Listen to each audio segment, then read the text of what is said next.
Hello बच्चों, आज मैं तुम्हें उत्सर्जन तंत्र के बारे में बताऊंगी, यानी एक्सक्रीटरी सिस्टम। तो हमारे शरीर में तुम तो जानते हो कि बहुत सारी क्रियाएं निरंतर चलती रहती हैं, जैसे श्वसन, पाचन, परिवहन। तो इन सारी क्रियाओं में बहुत सारे हानिकारक और अपशिष्ट पदार्थ बनते हैं, जो कि हमारे शरीर में अगर ज़्यादा लंबे समय तक रहें तो हमारे शरीर को बीमार कर सकते हैं। तो इन सारे जो वर्ज्य पदार्थ हैं, जो खराब पदार्थ है, उनको शरीर से बाहर निकालने की आवश्यकता होती है। तो ऐसी क्रिया जिसमें कि शरीर से अनावश्यक और हानिकारक विषैले पदार्थों को बाहर निकाला जाता है, वो क्रिया कहलाती है उत्सर्जन। ठीक है। और हमारे बहुत सारे अंग इस उत्सर्जन क्रिया में भाग लेते हैं। अब ये हानिकारक पदार्थ है कौन कौन से? तो ये बहुत सारे नाइट्रोजन युक्त पदार्थ हैं, जैसे urea, uric acid, ammonia, extra amino अम्ल, जिसको कि यूरिया में कन्वर्ट करके, और ये काम करता है यकृत यूरिया में कन्वर्ट करके शरीर से बाहर निकाल देता है। तो इस तरीके से हमारे बहुत सारे उत्सर्जन अंग भी हैं और बहुत सारे उत्सर्जी पदार्थ हैं। तो मेन जो हमारा उत्सर्जन अंग है वो है हमारी किडनी। किडनी यानी वृक्क, ये होती है एक जोड़ी, और ये एक सेम के बीच के आकार की होंगी, जैसे तुम्हें मॉडल में दिखाई दे रहा है। तो ये एक सेम के बीच के आकार की होती हैं। इसका जो बाहरी भाग है ये देखो उभरा हुआ होता है, और जो अंदर का भाग है ये अंदर धंसा हुआ होता है, जिसको कि वृक्क नाभि बोलते हैं। ठीक है। तो पूरे जो हमारा उत्सर्जन तंत्र बनाते हैं उसमें कौन कौन से अंग हैं? एक तो ये एक जोड़ी हमारी किडनी, ठीक है, और उसके बाद ये मूत्र वाहिनियां, ठीक है, उसके बाद ये हमारा मूत्राशय और ये मूत्र मार्ग। तो फिर से देखो, वृक्क, मूत्र वाहिनियां, मूत्राशय और मूत्र मार्ग, ये सम्मिलित रूप से क्या बनाते हैं?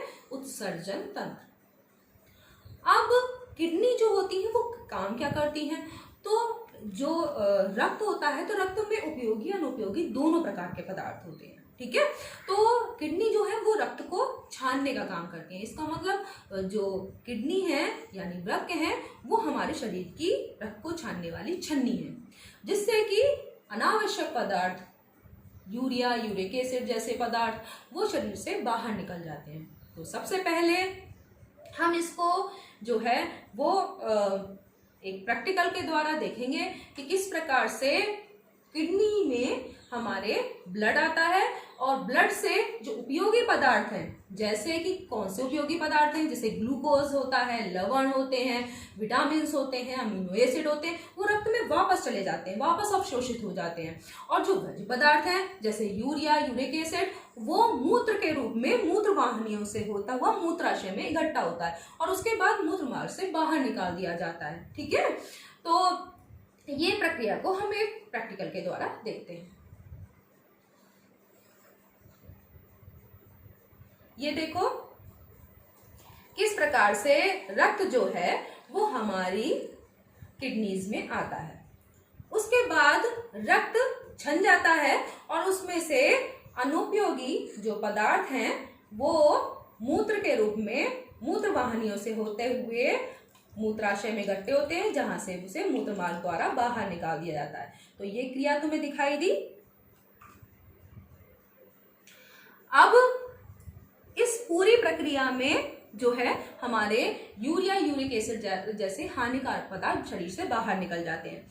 एक स्वस्थ मनुष्य जो है वो उसमें मूत्र का जो निर्माण होता है वो 1 लीटर से लेकर 1.8 लीटर तक होता है, और इस पूरी प्रक्रिया में 95% इन 5% जो हानिकारक पदार्थ हैं उनको बाहर निकालने के लिए 95% जल की आवश्यकता होती है। यानी मूत्र में 95% जल होता है, शेष 5% यूरिया, यूरिक एसिड जैसे जो है वो हानिकारक पदार्थ होते हैं।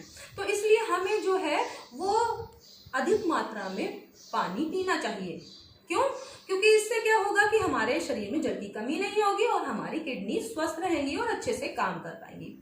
मनुष्य जो है वो एक किडनी पर भी जीवित रह सकता है, लेकिन अगर उसकी दोनों किडनी खराब हो जाएं तब क्या होता है?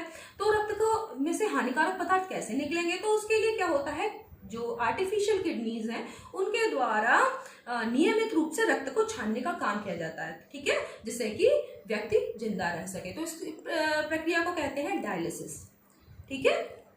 इसके अलावा भी हमारे शरीर में बहुत सारे उत्सर्जी अंग हैं, जैसे हमारी स्किन यानी त्वचा। त्वचा से भी तुमने देखा होगा पसीना निकलता है गर्मियों में, तो पसीने में भी जल और लवण होते हैं, इसीलिए गर्मियों में मूत्र का निर्माण कम होता है, जाड़ों में ज्यादा। इसी के साथ साथ हमारे फेफड़े भी उत्सर्जी अंग की तरह काम करते हैं। क्यों? क्योंकि वो भी तो गैस के रूप में हानिकारक पदार्थ को बाहर निकालते हैं। वो कौन सी गैस है? Carbon dioxide. इसी तरह हमारी बड़ी आंत है, बड़ी आंत में भी अपशिष्ट पदार्थ इकट्ठा होते हैं जो बाहर निकाल दिए जाते हैं।